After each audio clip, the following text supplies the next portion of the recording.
안녕하세요 여러분, 세상돌아보기입니다. 네, 오늘은 23년 8월 24일이고 목요일입니다. 보자. 자, 오늘은 문화의 힘 꼭지로 하나 골랐습니다. 제목에서 보신 것처럼 옛날 이야기입니다. 어른들을 위한. 예전에 조금 여기저기서 다뤘던 내용들을 한번 묶어서 전체적으로 한번 우리가 생각해 보기에 좋은 시점이다. 흐름을 봤을 때 세상에 이제 그렇게 해서 이제 준비를 좀 하게 됐습니다. 한번 볼게요. 보면은 제가 최근에 다뤘던 정치 논평인데 이제 세상이 되게 지금 급박하게 돌아가고 있고 어떤 꼭지점을 지날 것 같다. 변곡점이라고도 하죠. 꼭지점이나 변곡점이나 그 뜻은 뭡니까? 이 지점을 지나면은 세상이 전혀 다른 세상이 된다. 그래서 이제 그들의 나름의 서구의 생각으로 분석을 한 거죠. 레이 달리오는 이렇게 헤지 펀드의 펀드 매니저인 셈이죠. 어떻게 보면은 세상에서 제일 운영 자금이 많다는 그런 데서 그런 이야기를 하고 있고, 또 그 전에는 소개드린 바가 있지만 자크 아탈리라고 프랑스 사람이 미래의 물결이다. 이래서 미국이 어떻게 이제 다음 주도국으로 넘어가느냐. 지금 패권 경쟁이라는 말이 있었고, 레이 달리오 같은 경우는 중국으로 넘어갈 가능성이 크다고 이야기를 한 것이고, 자크 아탈리도 동양으로 넘어갈 것이다. 하지만 어딘지는 모르겠다. 그래서 구체적으로 미국의 이런 사람들의 특징은 다 여태까지 데이터를 잘 분석해서 거기서 날카로운 통찰력을 보여주는 거거든요. 2035년 무렵이면 미국이 스스로 통제력을 포기한다. 그리고 금융 문제다. 그래서 35년부터 50년 정도로서는 어떻게 보면 춘추전국 시대가 된다, 전 세계가. 그래서 10여 개의 다중 거점이 생기고 50년 무렵이 되면 다시 하나로 통합이 될 것이다. 이런 것을 이야기를 하고 있죠. 여기도 이제 동양으로 갈 것 같다. 요런 거예요. 그런데 과연 이것은 이제 우리가 아직 이 사람들의 말을 믿고 따르고 한다고 한다면은 참고는 하겠지만, 우리가 그냥 맹목적으로 대단한 사람들이야 이렇게 이야기한다는 것은 우리가 우리 선배들한테, 조상들한테 좀 부끄러운 일이다. 우리 조상들은, 우리 선배들은 그들의 방식으로 엄청나게 날카로운 예지력을 보여주고 있다. 그리고 그게 자양분이 돼서 우리나라가 지난 반만 년 이상 허물어지지 않고 아이덴티티를 유지하면서 이제 꽃을 피우려고 하는 것이다. 그 진정한 우리의 힘, 우리 몸속에 다 녹아 있죠. DNA에 우리 말과 풍습에, 사고 방식에, 세상을 보는 시선에. 그렇지만 이제는 한번 정리할 때가 됐다, 그런 것을. 그리고 우리 고생해온 선배들이 좀 더 많은 조명을 받을 때가 됐다. 그런 게 이제 취지입니다. 자, 볼까요? 이걸로 한번 시작을 하고 싶었어요. 경기도 파주에 가면 화석정이라고 있습니다. 저 뒤에가 어디냐면 북한 땅이고, 저 멀리는 요 가까이 요 밑에는 한탄강이에요. 임진강이에요. 그래서 이제 임진왜란 때 도성을 버리고 비 오는 밤에 도망을 가던 선조가 임진강 나루에서 헤매고 있을 때 이이가 지은 거죠. 율곡 이이가 10만 양병론을 주장했던. 그래서 이 화석정에 불을 지펴서 이거 불태워서 거대한 횃불로 만들어서 강을 건너는 도움을 줬다.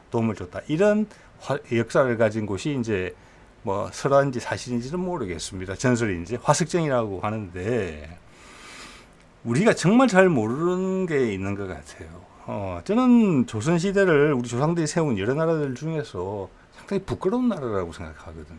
그 중에 우리의 정체성을 가장 많이 상실했고, 그 결과 최초로 우리나라를 남에 뺏겼잖아요. 그래서 그런 것을 바라보는 시선에 대해서 상당히 조심스럽습니다. 가장 우리가 우리하고 현재와 가장 가까운 왕조라는 거 외에 또 다른 이유가 그게 들어있지 않나. 일제시대 때 우리 일본 식민지 할 때, 그때 우리 역사를 큰 얼개를 짰을 때 그 얼개가 아직 남아있는 게 아닌가. 일본이 보기에 우리를 평생 자신의 땅으로 삼기 위해서 가장 적절한 나라는 조선이다. 이렇게 볼 수 있는 거거든요. 그래서 여러분 경복궁 가보신 분들 많으시겠지만, 그 가보면은 전부다 보면 임진왜란한테 북탔다 이런 내용들이 많아요. 그러면 임진왜란, 응? 야, 일본 사람들이 일으킨 난이니까 당연히 일본 사람들이 불태웠겠구나 경복궁을 이렇게 생각할 수가 있죠. 아닙니다. 그런데 예. 이때 임진왜란 때 불이 타고요. 그 다음 조선 말 저기 뭐야 쇄국 정책을 하던 흥선대원군이 다시 세워요. 그거를. 즉 그러니까 몇백 년간 거기에는 터만 있었어요. 터만.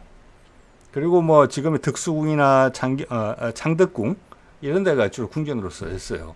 그러니까 500년 내내 그 자리에 그렇게 있었던 게 아니에요. 그 누가 불태웠느냐? 아시는 분들은 아시겠지만 그 당시 지금으로 따지자면 서울 시민들이 불태웠어요. 도성을. 왜? 선조가 야반 도주한 걸 봤기 때문에.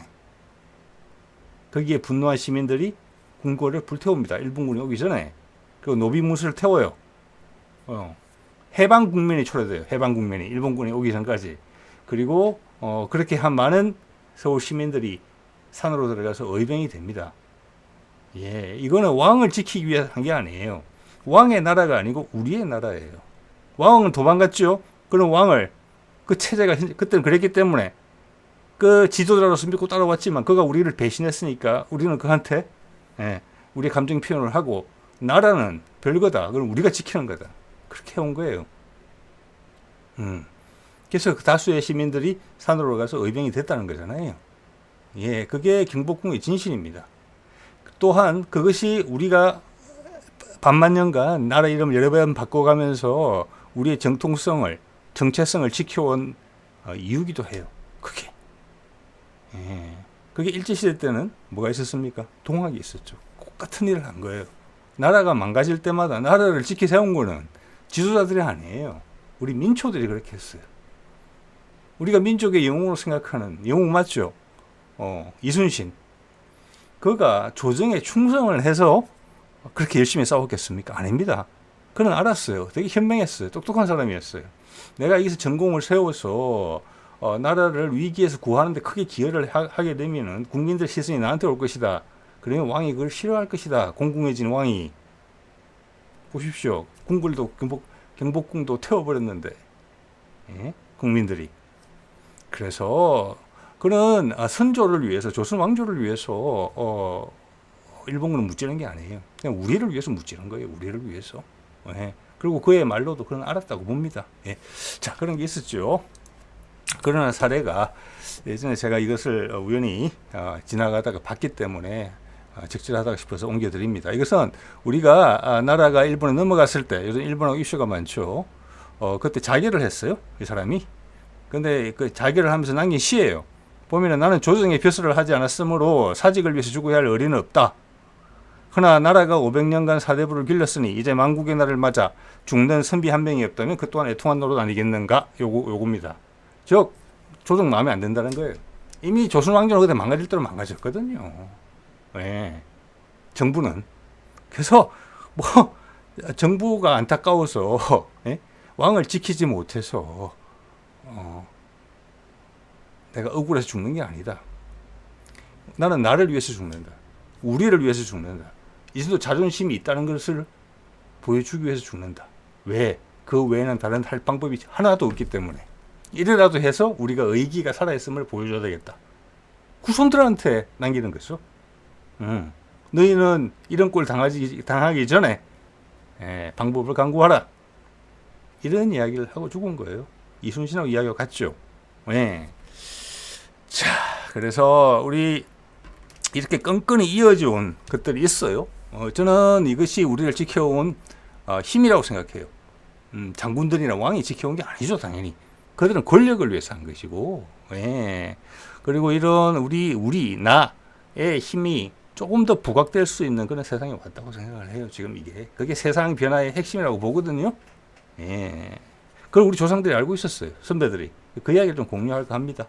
예전에 여기저기 다뤘던 내용인데 한번 취합해 볼게요. 지금 세상이 흘러가는 거하고 한번 맞춰 생각하시면 될 것 같아요. 이건 옛날 이야기이기 때문에 맞을 수도 있고 안 맞을 수도 있고 그래요. 그런데 우리한테 지혜를 많이 줍니다. 시선을 넓혀줘요. 몇백 년 전에 조상들이 한 이야기가. 대단하죠? 그런 나라 없습니다. 네. 자, 도서는 뭐라고 할까? 통일신라 말에서 고려 초까지 살았던 사람이죠. 지금 제가 이제 오토바이를 타기 때문에 전국 여기저기를 다녀보는데 우리 사명대사도 있고 뭐 스산대사도 있고 원효 뭐 되게 유명한 절 사람들을 많이 알고 있지만 흔적을 남긴 걸로 따지면 도선이 엄청난 중이었다는 걸 알 수가 있습니다. 엄청나게 많은 흔적이 있어요. 그가 땅을 지정해서 골라주어서 절을 세운 곳이 아주 많아요. 그의 이름 자체가 남아있는 것도 무지하게 많고요. 아마 우리 불교사에서 가장 큰 족적을 남긴 사람이다. 그렇게 봐도 무리는 아닌 것 같아요. 지금 많이 부각되지는 않죠. 우리한테 남겨진 것은 그의 비기가 남겨져 있죠. 이 비기라는 게 이렇습니다. 그 당시 만들었으면 지금 1000몇백 년이 지난 거잖아요. 1000년이 지난 건데, 1000년 이상 지난 건데, 그때 콕 집어서 이야기하면 그의 말이 후손한테 지나지겠습니까? 그래서 우화나 설화식으로 남아있는 거예요. 그죠? 우리도 당분 설하기 때문에 남아있는 거예요. 그게 삼국 유사에서 남아. 그게 콕 집어서 이런 나라가 있었고 이렇게 잘난 체가 좀 들어갔다 그러면 아마 여기저기서 갈기갈기 찢겨져서 우리한테 전해지지 않았을 겁니다. 도선 비기도 저는 그런 것이라고 봅니다. 그러지 않았으면 우리한테 남아있지 않을 거예요. 그렇기 때문에 알쏭달쏭하고 이런 것이죠. 때가 되면 느끼게 되는 그런 거라고 봅니다. 이게 참 우리나라의 묘미고 우리나라가 주축이 된 동양학의 묘미라고 생각을 합니다. 지금 동양의 정수들에 대해서 옛날 사람들이 우리 동양의 정기가 모여진 정신적 에너지가 모여진 그 산물들에 대해서 지금 동양의 어느 나라가 우리나라보다 많은 관심을 가지고 있는지는 모르겠습니다. 우리가 최고인 것 같아요. 도 닦는 사람들이 많잖아요, 우리는. 자, 이게 도선비기의 전문이고요. 저 밑에 있는 부분, 제가 사각형으로 친 부분이 해방과 그 이후에 대한 부분이 있어요. 이 부분에 대해서 사실 1000년 전에 만든 건데, 이 부분에 대해서 상당히 많은 양을 할애하고 있어요. 예. 뭐 조선 같은 경우는 망할 때 이야기를 좀 하고 있죠. 그래서 요 사각형 안에 부분을 한번 볼게요. 여기 보면 이제 해방이 되고 나서 일단 서방의 영향을 많이 받는다 이렇게 돼 있어요. 그리고 남북이 분단이 된다. 예. 그 와중에 상당히 좀 아슬아슬한 상황이 지나가지만 궁극적으로는 한 나라로서 통일이 된다. 뭐 통일이란 말은 쓰지 않았습니다만은 요까지가 내용이 있어요. 그리고 나서 나오는 내용에 대해서 여러분하고 이야기를 해보고 싶은 겁니다. 지금 이런 내용을 해요. 이것도 지금 상황하고 너무 재밌어요. 무사 이을 사자예요. 무사지주 즉 자식이 없는 왕이라는 뜻이에요. 예. 기위양면. 예. 자, 자식이 이어질 사람이 없으니까 불안하죠. 그때는 이게 이제 조선 말에 고종을 이야기한다고 이제 생각을 했었죠. 지금도 그렇게 해석이 되죠. 예. 한번 잘 들어보세요. 기위양면. 그리고 그 위치를 위태하니까 양쪽이 기댄다는 거예요. 양쪽이 어디? 일본, 미국, 중국, 예, 뭐 그때도 그랬죠. 조선 말에도 예. 유자지장이 한화 일주 이렇게 돼 있어요. 그런데 자식이 있는 장수, 이것은 자식이 없는 왕과 대비되는 말이에요. 이것은 국민적 지지가 없는 왕이라고 해석될 수도 있어요. 실제 자식이 없는 왕일 수도 있어요. 고종은 자식은 있었죠. 예, 죽어서 그렇지. 유자지장은 그 반대로 국민들의 신망이 있는 초야에 있는 사람이고 그 초야에 있는 사람은 한가하게 쉬고 있다. 이런 거예요. 그래서 세상이 왕은 있고 지도자는 있는데 그는 인기가 없다. 그래서 그 권력을 유지하기 위해서 여기 붙었다 저기 붙었다 하는데 실제 민중이 따르는 사람들은 묻혀 있다 지방에. 권력의 테두리 안에 들어있지 않다. 이런 이야기예요. 예, 그래서 제가 이걸 처음에 접했을 때 이걸 해석하신 분은 이것을 고종이고 그대로 해석이 돼요. 말돼요. 그 다음 저거는 그 당시 민심은 동학의 교주에게 동학의 창실한테 가 있었다. 그래서 이게 일주가 경주다. 최신이 거기 무덤이 거기 있거든요. 예, 동학의 창시자 교주. 그래서 역사는 이 뒤에가 이끈다. 나라는 앞에가 망가뜨린다.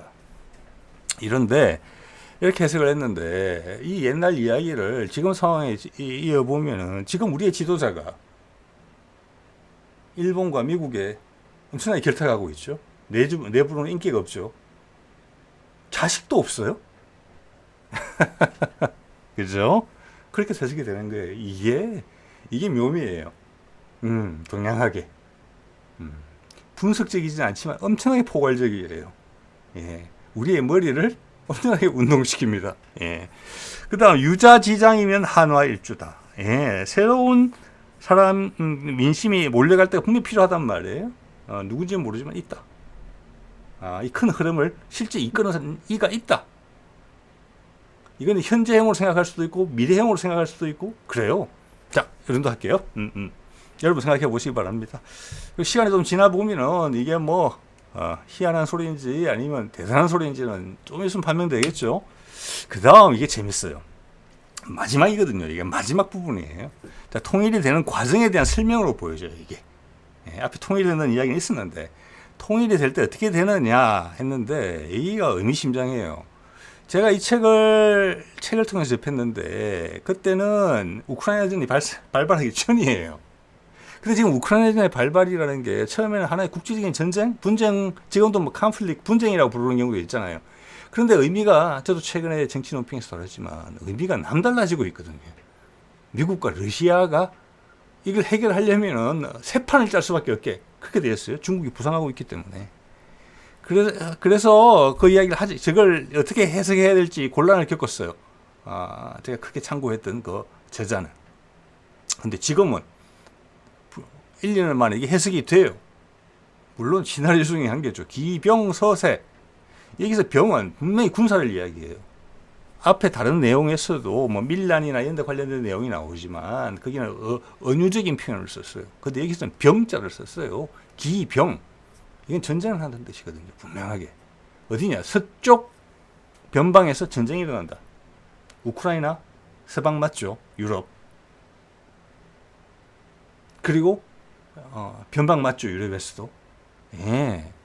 그 전쟁의 결과로 천자, 가네다. 천자, 하늘과 사람이에요. 즉, 이 엄청난 당위성이 있다는 거예요. 전 세계 사람들이 절곡한다는 거, 결과에 대해서. 전쟁이 났는데.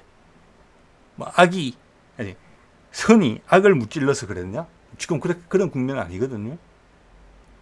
그리고 미국과 우크라이나가 선이고 러시아가 악이 아니거든요. 네, 복잡하단 말이에요. 훨씬. 근데 그 결과물이 전 세계 사람들이 희망을 느끼고 아이고 잘했다. 전부 다. 희망을 느낀다. 지금 우리 곤란하잖아요. 전부 다. 전 세계 희망이 없잖아요. 코로나도 그렇고 전쟁까지 나고. 여기서 큰 대안이 나온다. 지금 러시아와 미국이 합의를 하면서 중국을 견제하기 위해서는 새 판 짜기를 해야 돼요. 그래서 저도 가끔 그런 언급 드리지 않습니까? 여기서 지금 전 세계 비핵화 같은 이야기가 나올 수 있다. 좀 더 전 세계 환경 친화적인 이야기 같은 게 나올 수 있다. 그래 어젠다를 제시한다 이런 거죠. 예, 그래야지만 미국이 살아남을 수 있으니까. 그리고 그게 사실은 세상이 원하는 바니까. 그게 이런 갈등 끝에 나온다. 그게 현실이죠, 사실은. 많은 경우에. 오히려 잘 맞아떨어져요. 아마 그 저자분도 지금 이걸 해석하게 되면은 그런 식으로 해석할 가능성이 많다고 봅니다. 물론 시나리오 중에 하나예요. 자, 그런 과정을 거쳐서 삼린 조안. 삼린이라는 것은 새 이웃이 우리를 그냥 도와서 안정되게 만들어준다. 우리 한반도가. 이게 이제 통일되는 과정이잖아요. 예. 그래서 자연스럽게 부상이 된다는 거예요. 저 결과물로. 예. 전쟁이 나고 그 전쟁의 결과물로 새로 제시되는 게 있는데 인간이 한 단계 나아지는 부분, 많은 사람들이 희망을 느끼는 부분이 있는데 그렇게 되기 위해서는 주변의 다른 나라들이 우리나라를 안정되게 도와줘야 된다. 즉 활용 점정이 되는 위치에 있다. 이렇게 해석할 수도 있어요. 그 다음 이제 계룡산 돼 있고 삼자존난 이렇게 돼 있는데 이제 계룡산, 우리 계룡산 있죠. 예, 그게 뭐 옛날에도 거기 관련된 이야기가 많이 있죠. 근데 이게 주역에서 보면 계룡이라는 게 의미가 이렇게 직접적으로 연결되는 괴가 풍레이계예요. 풍레이계는 아래 위를 섞는다는 뜻이에요.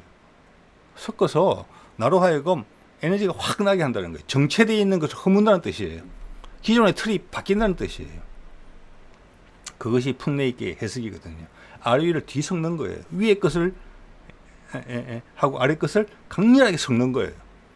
번개가 치고 바람이 불고 그러는 거예요. 그러면서 새로운 것이 탄생하는 거예요. 그게 풍내익계거든요. 자, 즉 이 말은 새로운 철학, 새로운 정치 이념 이런 게 탄생하는 것이다. 예. 삼자가 만들어서 한반도가 그런 위치에 올라가고 우리는 새롭게 미래를 이끌어갈 새로운 철학을 제시한다. 어젠다를 제시한다. 그리고 삼자 존 아니다. 예. 여기서 삼자. 여기서 삼자라는 것은 뭐 정치, 경제, 뭐 여러 가지 이때까지 우리의 혼란의 근본이 됐던 여러 가지 인간들을 이렇게 벽에 가둬놓는 그런 구분들이 무너지면서 뭐랄까 새로운 협력 체계가 구축된다. 저 결과죠. 풍내익, 계룡산의 결과로 삼자 전환이 된다. 그 시작은 외교적으로 먼저 시작이 된다. 한반도가 새로운 세상을 위한 전쟁이 나고 그 전쟁을 회복하면서 이제 더 성장하는 과정에서 등장하는 새로운 세계적 어젠다에 한반도가 반드시 필요한 요긴한 존재가 된다. 예. 우리는 기다렸다는 듯이 그걸 확 뒤섞어서 여태까지의 세상과 다른 세상, 주로 우리 민초들이 훨씬 더 많은 힘을 가지는, 좀 더 평등하고 정보들이 공유가 되는 세상, 지배를 받지 않는 세상. 그렇다고 지도자가 없어진다, 또는 뭐 무정부 상태가 된다 이런 뜻 전혀 아닙니다. 지도자는 항상 있어요. 지도자와 민초와의 국민들과의 관계의 설정이 전혀 달라진다는 이야기를 하는 겁니다. 우리 이미 그런 사례를 보고 있죠. 좋은 지도자, 나쁜 지도자 어떤 건지. 예. 거짓말을 하기가 힘들어진 세상이에요. 거짓말로 권력을 유지할 수 없는 세상이 됐어요. 이제. 그것만 하더라도 이 전 세계가 바뀌는 거예요. 예. 자, 그 다음 삼자존화 좀 전에 말씀드렸고, 자, 요것이 도선이 한 이야기예요. 그 다음 하나 소개를 드릴게, 시간이 너무 걸릴 것 같으니까 좀 빨리 해야 되겠습니다. 야산 이달이라고, 이거는 그 책입니다. 저도 이 책을 너무나 흥미롭게 잘 봤고, 이 사람의 존재를 알게 돼서 너무나 기뻤던 기억이 납니다. 그래서 몇 가지 책이 나와 있는데, 이 사람은 이제 주역을 주로 공부했던 사람이죠. 1958년에 세상을 떠난 사람이에요. 그 사람이 한 이야기를 들어볼게요. 뭐 여러 가지 관련된 이야기가 있는데, 우리 통일에 관련된 이야기만 하겠습니다. 예.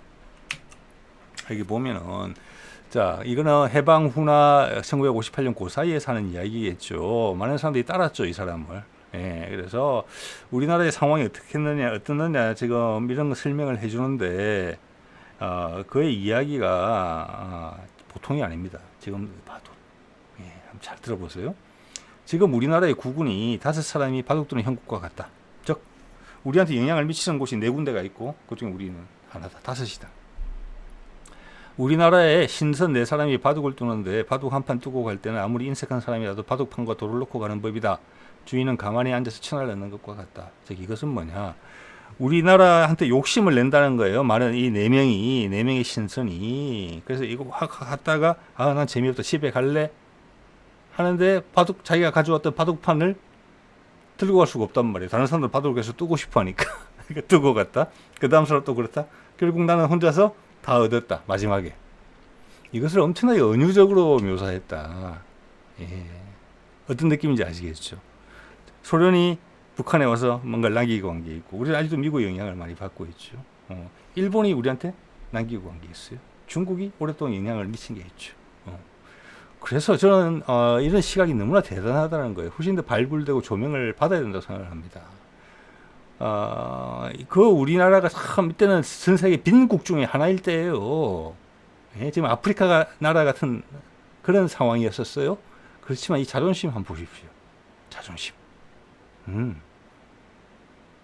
우리의 궁색한 티가 전혀 없어요. 예. 그래서 우리가 미국 놈, 영국 놈, 중국 놈, 일본 놈, 러시아 놈 이렇게 말하는 것이 이게 있어요. 이게 우리 진짜 모습이에요. 예? 어설픈 지도자가 가서 비비는 거. 10초 동안 이야기하고 지나갔는데 눈도 안 마주치고 그것을 회담이라고 이야기하고 지금 핵 오염수 배출권 같은 것도 있죠. 예. 그리고 그 밑에 복무하고 있는 소위 가방끈 긴 전문가들의 태도, 그들 나라를 대하는 태도, 왠지 모를 우리 전체와와 괴리감이 있잖아요. 이런 사람이 지도자인 거예요. 이게 우리의 모습인 거예요. 우리 다시 경복궁 불태울 수 있는 겁니다. 그러면서 나라는 우리가 지키는 거예요. 우리가 그들이 지켜왔습니까? 우리가 지켜왔죠. 그리고 그것과 그것이 이제 조화를 맞아야지 힘을 쓸 수 있어요. 민초들만 해서는 안 되죠. 견딜 수는 있어요. 그렇지만 나라를 훌륭하게 만들 수는 없어요. 체계가 없으니까. 그러려면은 지금 오늘 말씀드린 이런 사람들이 우리한테 힘을 주지요. 그래서 우리가 버틸 수 있는 힘을 주지만 제대로 힘을 쓰기 위해서는 우리한테도 좋은 지도자가 나타나야 돼요. 그게 조화가 맞아야 돼요. 지금 우리가 그래 본 지가 몇백 년이 됐어요. 사실은. 그래서 지금 어디 있는지 몰라요. 그리고 지금 세상의 변화가 급하게 몰아치고 있잖아요. 지금의 지도자는 아닐 가능성이 많아요. 이미 우리 봤잖아요. 1년 동안. 자, 이런 것이죠. 그래서 우리의 자존심, 이런 부분들이 느껴진다는 것이죠. 우리가 뭐가 왜곡되어 있는 것인지, 우리의 본 모습이 뭔지, 이런 거를 우리한테 일깨워주고 있어요. 그 다음, 또 조금 더 구체적인 이야기를 해요. 야산 이달이. 자, 우리가 지금 상황이 어떻느냐 했으면 좀 전에 이제 바둑 두는 이야기를 했죠. 그 지정학적인 이유를 이야기하는 것 같아요. 우리가 바둑 들어오는 신선을 따라서 가지 않는다는 거예요. 우리는 딱 자리 차지하고 앉아서 한 신선이 올 때마다 딱딱딱 받아 챙긴다는 거예요. 물론 그 순간은 엄청나게 고통이죠. 우리가 식민지 생활도 했고 구호품도 얻어먹었고, 그렇지만 우리는 받아 챙긴다는 거예요. 버티면서 이 자리를 잃지 않고. 저는 멋지다고 생각하거든요. 그 다음, 지객군이 일꾼이다 라고 우리를 이야기하는 거예요. 지금 지객군이다. 우리를 지객군이라고 했고 일꾼이라고 했어요. 일꾼, 일을 하는 사람이죠. 그게 아까 도선이 이야기한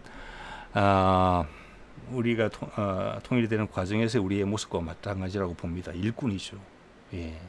계룡산을 하려면 세상을 엎어야 되잖아요. 새로운 것을 제시해야 되잖아요. 이거 아니야. 이때까지 알고 있었던 거 이거 아니야. 자, 몇십 년 전에, 5, 60년 전에 사람이 벌써 우리를 일깨우는 게 있잖아요. 너희들 왜 이렇게 그렇게 생각해? 우리는 원래 그렇지 않았는데. 자, 목동도 일꾼이겠죠. 한 손으로 양을 몰고 지게 뒤에는 물고기가 담긴 꾸러미를 진채 길 떠나는 이치와 같다고 했다. 이게 1950년대 한 이야기예요. 양을 몰고 간다. 아름다울 밑자가 양이죠. 양 중에 가장 큰 양, 그걸 아름다울 밑자라고 그러잖아요. 뒤에는 물고기가 담긴 꾸러미 소자죠. 저게 미소관을 이야기하고 있어요. 이 두 나라가 우리한테 크게 영향을 미친다. 결과적으로는 좋다. 이 두 우리가 긍정적인 방향으로 전환이 된다고 했을 때 이 어려움을 견디면서 거기에는 미국이 와서 기여하게 되고 결과적으로는 얘기죠. 결과적으로 소련도 기여하게 된다. 이야기를 하고 있는 거예요. 그리고 우리가 일꾼이에요. 우리가 주체적이에요. 진취적이에요. 계룡산 하는 거예요. 궁극적으로는. 그걸 하기 위해서 험한 길을 가는 거예요.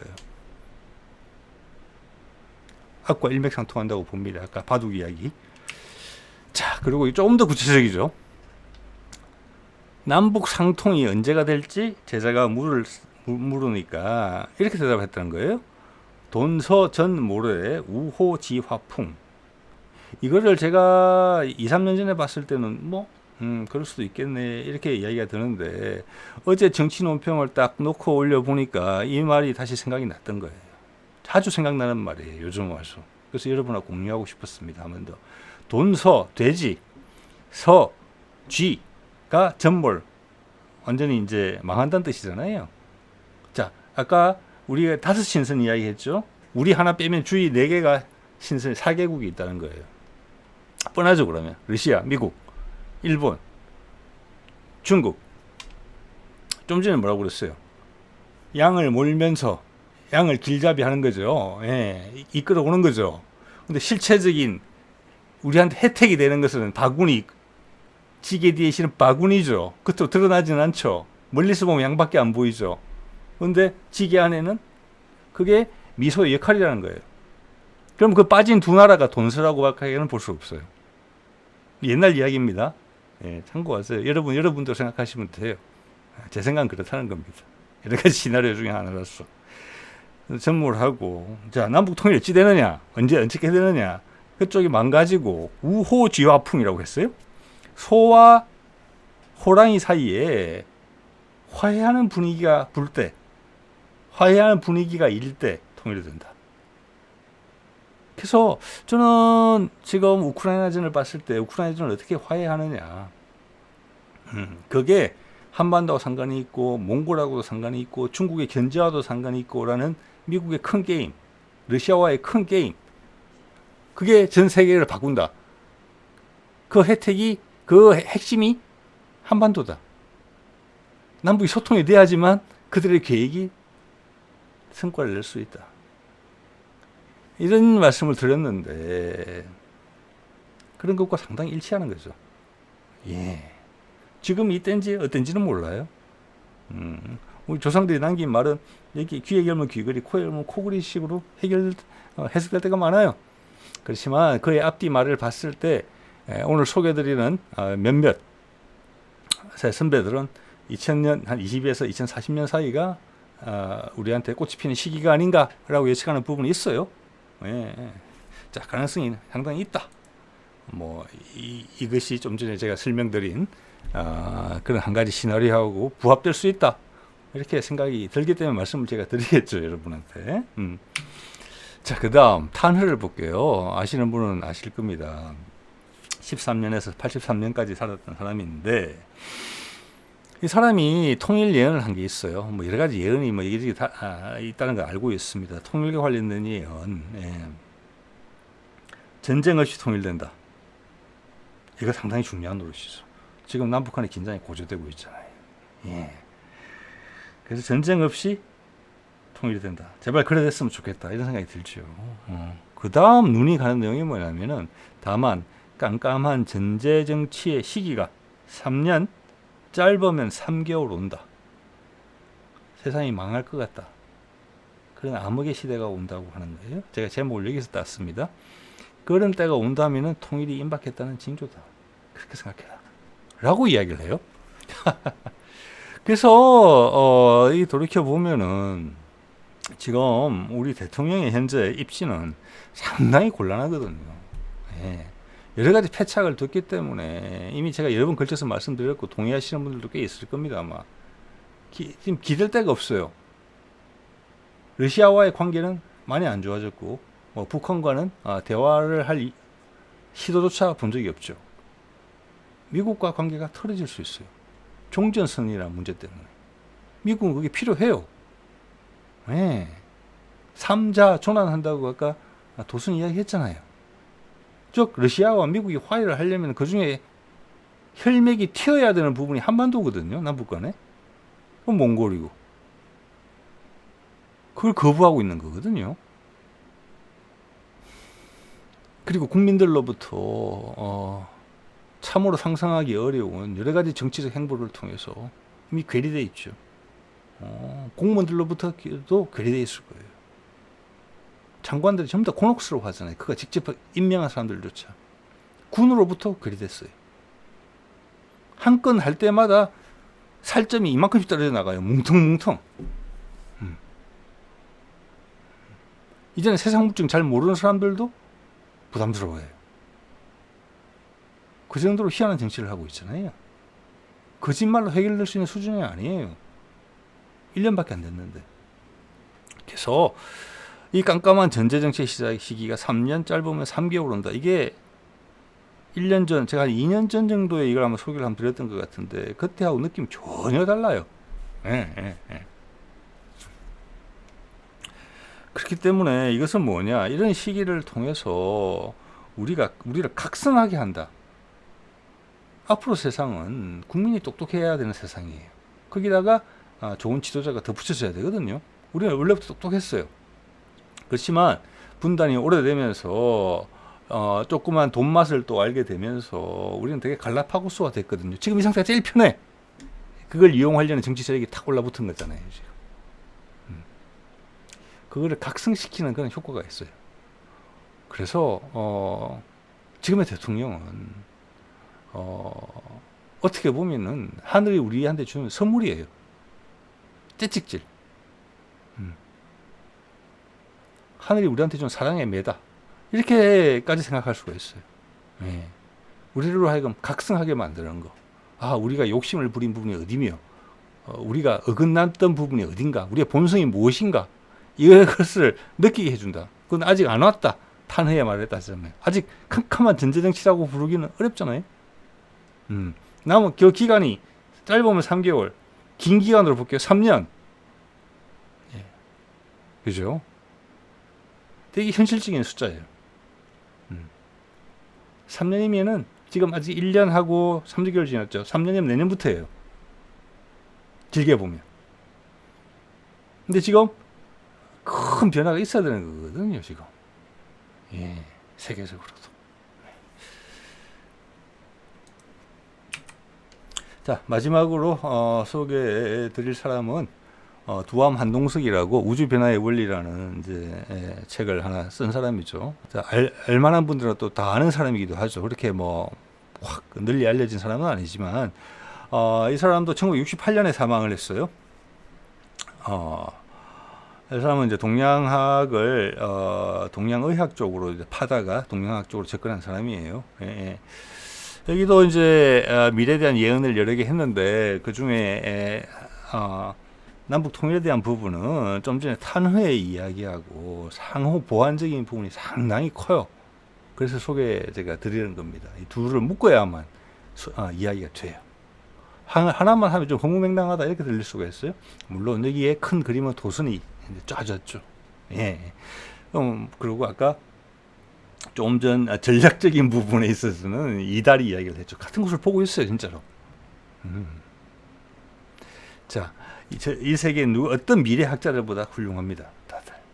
자, 두암 한동석 한 말 들어볼게요. 전쟁은 없다. 그것은 탄핵의 이야기와 같아요. 이렇게 제발 됐으면 좋겠다는 생각이시죠. 대신에 남한 사회에 혼란이 올 수 있다.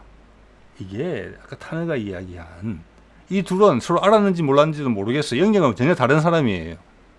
탄핵가 주로 활동하던 시기는 70년대, 80년대예요. 이 사람 60년대에 죽었거든요. 그래서 서로의 교류는 별로 없었으리라고 봅니다. 물론 공부하는 부분에 있어서 같은 걸 공부했을 수는 있어요. 다른 경로를 통해서. 예.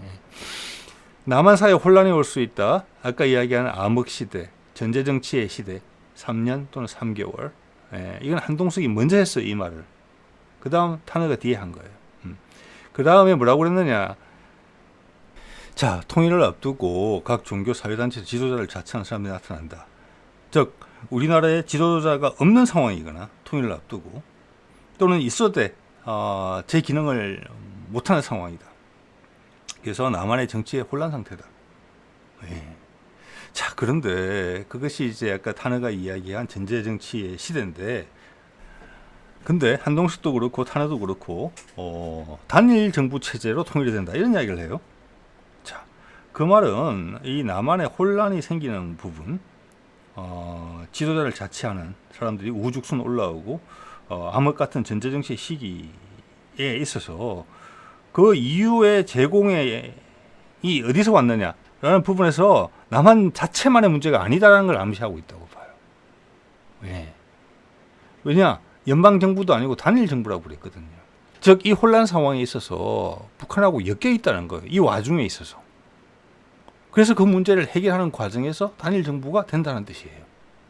남한만의 문제면 단계적으로 접근하고 있죠. 남한 자체에서 문제가 생겼고 남한 자체에서 해결을 했다.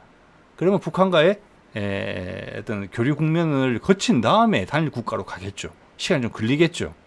근데 이건 압축해서 그런 상황이 발생한다. 그 압축이라는 것이 우리한테는 전제정치의 공포로 오고 전쟁의 공포로 올 수도 있다. 북한이 엮여 있는 것 같으니까.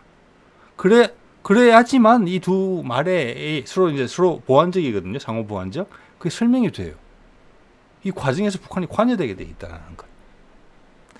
그리고 한동석은 남북의 새로 정부를 구성할 때 있어서 그 영향력, 지분은 남이 8, 북이 2 정도 될 것이다. 이런 이야기를 했어요. 예, 예, 예. 자, 오늘은 어른들을 위한 옛날 이야기.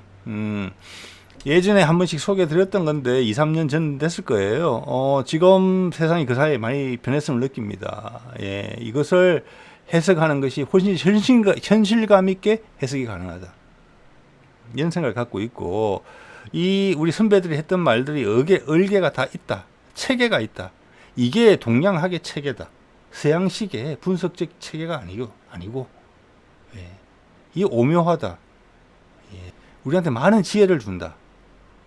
그리고 이들의 특징은 우리가 주인으로서 세상을 보고 있다는 거예요. 우리가 부속품이고 항상 아래 단계에 있는 그런 나라가 아니고, 서방의 어떤 분석을 뛰어넘는 대단한 통찰을 보여줬죠. 우리 한국인의 사고방식으로. 이 사고방식 내에는 서양의 분석이라는 게 붙어 있어요. 한 부분으로서. 전체를 설명하지는 못하죠. 그래서 우리 조상들이 동체 서용이라고 했잖아요. 동양은 몸통이고 그걸로 일을 할 때 써먹을 수 있는 기술이 서양 것이다. 그것이 지금 만나는 시점에 우리 와 있다라고 감히 생각해 보기도 합니다. 자, 오늘은 어른들을 위한 옛날 이야기 한번 해봤습니다. 그 중에 한 시나리오. 여기 제가 드리는 말씀들은 다 근거를 가지고 제시할 수 있는 부분들이에요. 여기저기에서 찾아보면은. 그리고 여러분 나름대로 또 이 세상과 엮어서 해석을 해보시는 것도 좋을 것 같아요. 그럼 우리가 훨씬 더 주체적이고, 이 말들이 틀리더라도 적극적으로 변해지는 우리 모습을 발견하게 될 것 같고, 그게 우리 선배들이 원했던 모습 아닌가 싶어요. 우리가 변해야 세상이 변하는 거니까. 자, 오늘 여기까지 하겠습니다. 네.